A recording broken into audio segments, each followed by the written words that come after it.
Anda tidak akan temukan pada saat itu situasi saat orang-orang beriman akan masuk ke dalam surganya.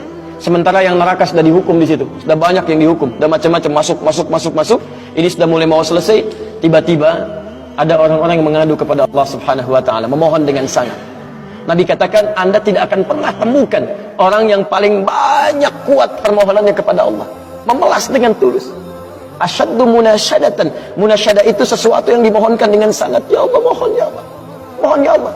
Fawalladzi nafsi biyadi. Sampai Nabi berkata, maka demi Allah yang jiwaku ada di tangannya.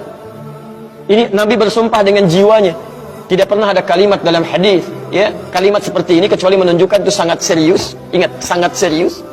Dan ada sesuatu yang penting di dalamnya. Nabi serius menyampaikan ini. Kita jangan anggap bercanda gitu kan. Falladzi nafsi biyadi. Maka demi jiwaku yang ada di tangan Allah Subhanahu wa taala, yang bisa diwafatkan kapan saja. Lihat kalimatnya.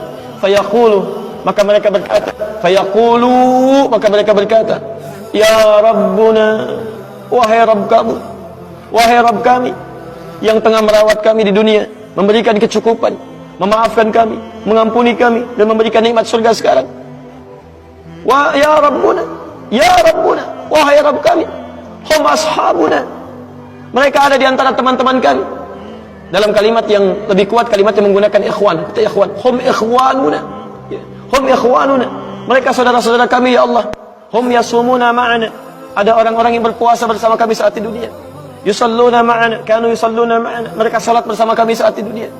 Jadi tiba-tiba ada sekelompok ikhwan yang datang kepada Allah, yang kehilangan saudaranya. Kok nggak ada di surga gitu kan? Ketika dia mau berangkat, padahal dulu punya cita-cita yang sama dan sebagainya, tapi karena bekalnya tidak cukup, sebagian ada yang masuk ke dalam neraka. Tiba-tiba mengatakan kepada Allah dengan permohonan yang sangat, ya Allah, saya kehilangan saudara saya. Ya Allah, saya kehilangan saudara saya. Ya Allah, dulu kami puasa sama-sama. Ya Allah, dulu kami sholat sama-sama. Ya Allah, dulu kami ibadah sama-sama. Ya Rabb, kami tidak temukan dia di sini. Ya Allah, mohon, terus mohon. Sampai ketika puncak pada permohonannya, tiba-tiba Allah berfirman, akhriju man araftum. Hei para malaikat, keluarkan orang yang dikenali oleh orang-orang ini, yang disebutkan tadi. Keluarkan mereka dari neraka. Tiba-tiba dikeluarkan. Bertemulah orang-orang ini dengan temannya. Sampai Allah kemudian dengan rahmatnya katakan lagi, akhriju man kana fi qalbihi mithqala dzarratin minal iman. Keluarkan sampai yang ada titik terkecil iman dalam hatinya, keluarkan dari neraka. Bahkan hadis ini ada di Al-Bukhari nanti, ya, ada di Al-Bukhari nomor hadis ke-14, posisi paling kiri sebelah bawah, ya, tayyib. Sampai mereka kemudian dikeluarkan dalam keadaan gosong, sudah mulai terbakar habis, dan dimasukkan ke dalam surga kemudian. Setelah selesai hisabnya di dalam nerakanya, dikeluarkan dari situ. Jadi ada orang-orang yang dengan syafaat temannya bisa keluar dari neraka, masuk ke dalam surga.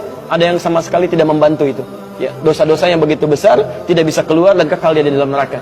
Walaupun dia merasa beriman kepada Allah, tapi digugurkan keimanannya dengan ibadah-ibadah yang melanggar ketentuan Allah, seperti syirik dan sebagainya. Tapi poinnya adalah, tiba-tiba ada segolongan teman yang memohon kepada Allah Subhanahu wa taala, ya Allah, kami puasa sama-sama, kami ibadah sama-sama, kami sholat sama-sama ya Allah, cuman saya nggak temukan dia di sini. Itu indah. Nah, permohonan sesuatu untuk melengkapkan pada yang kurang disebut dengan syafa' namanya. Pelengkap yang kurang disebut dengan syafa'. Makanya di tarawih itu ada salat syafa'. Antum salat 11 rakaat, 2 rakaat penyempurnanya yang ke-10 disebut dengan syafa', 1 rakaat akhirnya disebut dengan witir. Ya, ada teman yang merasakan ada yang kurang nih ya Allah, begitu saya masuk, teman saya nggak ikut, saya ingin dilengkapi dengan itu ya Allah. Baik, permohonan untuk menggenapkan sesuatu yang kurang dengan sifat yang sangat memohon luar biasa, maka kalimatnya dirubah dari syafa' menjadi ditambah tak di ujungnya dengan alif di tengahnya, jadi syafa'ah.